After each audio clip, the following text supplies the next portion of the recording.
దేవస్థానం ఉద్యోగుల బదిలీ గురించి మొన్న మాట్లాడిండు. ఏమనంటే గత 6 నెలలు వాయిదా వేయమని చెప్పిండు. దానికి బీజేపీ టీఆర్ఎస్ నాయకులు ధర్నాలు రాస్తారోకోలు నిన్న చేసిర్రు. నిన్న చేసిన దానికి మేము ఒకటే కాంగ్రెస్ పార్టీ తరఫున చెప్పినాం. నేను చెప్పింది ఏంటంటే మేము చెప్పింది అవినీతి జరిగిన మేము వాయిదా వేయమనేది వాస్తవం కాదని పండుతాం.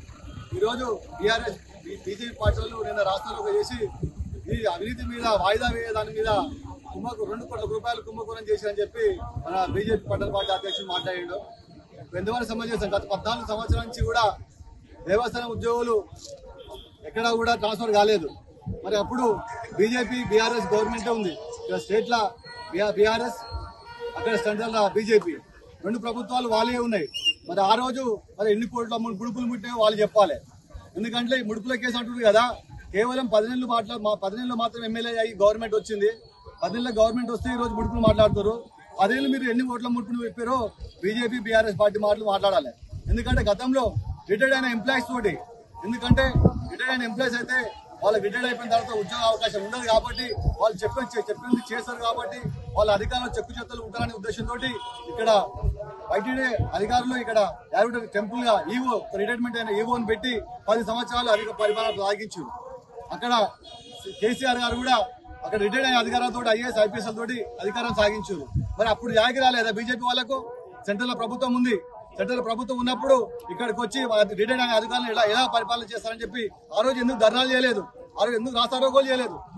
కేవలం స్థానిక ఉద్యోగులను ఒక 6 నెలలు వాయిదా అయిందంటే ధర్నాలు రాస్తారోకోలు ఇవన్నీ జరుగుతున్నాయి. మరి ఆ రోజు ఒక రాష్ట్రాన్ని రిటైర్డ్ అధికారులు పరిపాలిస్తుంటే ఆ రోజు ఎందుకు జాగి రాలేదని చెప్పి ఈ ప్రజాప్రజాప్రభుత్వం అడుగుతున్నాం.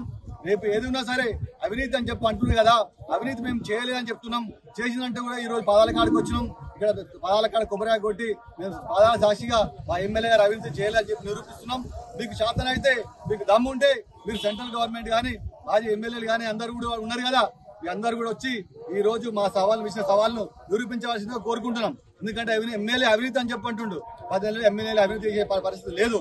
ఎందుకంటే ఆయన గతంలో ఎమ్మెల్యే కాకముందుకే ఎన్నో కోట్ల రూపాయలు ఖర్చు పెట్టి పేదవారికి ఇండ్లు కానివ్వండి, మరి పేదవారికి నిత్యావసర సరుకులు కానివ్వండి ఎన్నో చేసిన ఘనత మా ఎమ్మెల్యే గారిది. అలాంటి ఎమ్మెల్యేను ఇట్లాంటి నీచమైన పరిస్థితి మాటలు మాట్లాడితే ఎవరు సహించేది లేదు, ఊరుకునేది లేదు. మళ్ళొక్కసారి రిపీట్ అయితే మాత్రం మంచిగా ఉండదని చెప్పి కాంగ్రెస్ పార్టీ తరఫున చెప్పి కోరుకుంటున్నాం. వేసినటువంటి సవాల్ని స్వీకరించేసాము. నిన్న మేము ఏదైతే సవాల్ని వేసినామో దాన్ని కట్టుబడి వాళ్ళ పాదాల దగ్గరికి వచ్చినాము. 2-3 రోజుల నుంచి గత 2 రోజుల నుంచి మన ఆలేరు ఎమ్మెల్యే తెలంగాణ విప్పు ఐలన్న మీద జరుగుతున్నటువంటి ట్రోల్స్ గురించి ఇవాళ మేము ఇక్కడ రావడం జరిగింది. అసెంబ్లీలో ఏదైతే మాట్లాడిరో దాన్ని వక్రీకరించి దాన్ని మార్పు చేసి ఇవాళ బీజేపీ బీఆర్ఎస్ నాయకులు కేవలం రాజకీయ లబ్ధి కోసమే, వాళ్ళ ఉనికిని చాటుకోవడం కోసమే ఏదో ఒక చిల్లర మల్లర రాజకీయాలు చేయాలని చెప్పేసి ఇవాళ ఐలన్న మీద విమర్శలు చేయడం జరుగుతుంది. మరి ఐలన్న మాట్లాడింది ఏంది? ఒక 6 నెలలు వాయిదా వేద్దామని చెప్పేసి మాట్లాడిరు. దాన్ని మీరు రాజకీయం చేసుకుంటా మొత్తం బదిలీలే నిలిపివేయాలన్నట్టుగా మీరు విమర్శలు చేస్తున్నారు. మరి గతంలో నిన్న ఎవరైతే బీజేపీ టౌన్ పార్టీ మాట్లాడిందో ఇదే కర్ర ప్రవీణ్ వాళ్ళ తండ్రి కూడా ఒక 40 సంవత్సరాలు యాదాద్రి దేవస్థానంలో ఎంప్లాయీగా పనిచేసిండు. మరి ఆయన ఎన్నిసార్లు బదిలీలు అయ్యి ఏ దేవస్థానంలో ఉద్యోగాలు చేసిందో ఒక్కసారి వాళ్ళు ఆత్మ విమర్శన చేసుకోవాలి.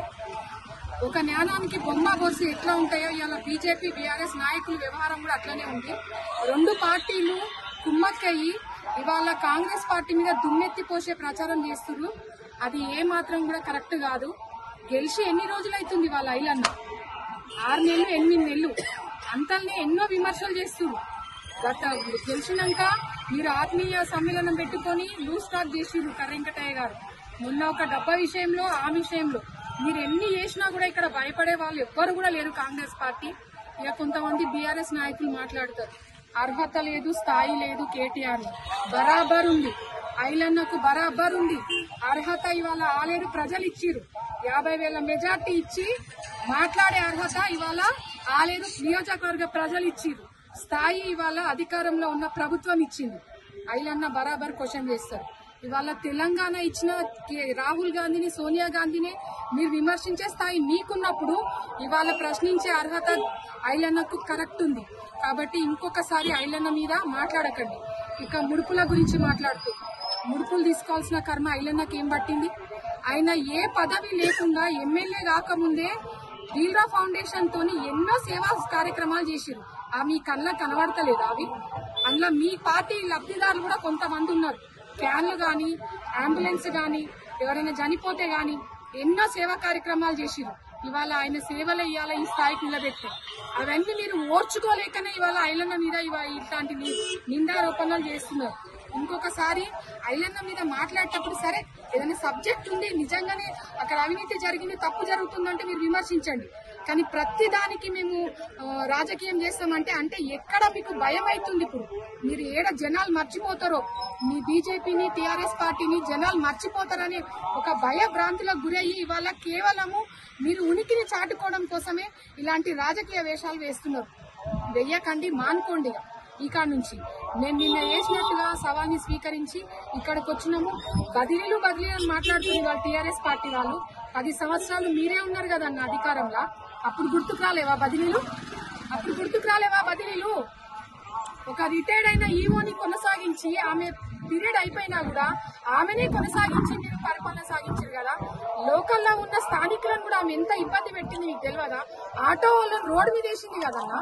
వాళ్ళ టీఆర్ఎస్ నాయకులను అడుగుతున్నా నేను. అప్పుడు గుర్తుకు రాలేదా మీకు? ఈ ఘోష మీకు కనబడలేదా? ఇవాళ ప్రతిపక్షంలో ఉండేసరికి ఇవన్నీ మీకు వస్తున్నాయా? మేము కూడా ఒక 10 సంవత్సరాలు ప్రతిపక్షంలో ఉన్నాం. ప్రతిపక్షంలో ఉండి మీరు అధికార పక్షంగా ఏమేమి తప్పులు చేసిరో అవన్నీ మేము చేయాలనుకోవడం లేదు. అవన్నీ మేము గమనించినాం, గుర్తించినాం. మీరు చేసిన తప్పే మేము చేస్తే మీకు మాకు తేడా ఏముంది? అవన్నీ మేము చెయ్యము. ఇవాళ అధికారం ఇచ్చింది ఎందుకు? మీ తప్పులను సరిదిద్దడానికే మాకు అధికారం ఇచ్చింది వాళ్ళ కాంగ్రెస్ పార్టీకి జనాలు. తెలంగాణ ప్రజలు ఇలా కాంగ్రెస్ పార్టీకి అధికారం ఇచ్చింది. మీరు చేసిన తప్పులే మేము చేస్తామని మీరు ఎట్లా అనుకుంటున్నారు?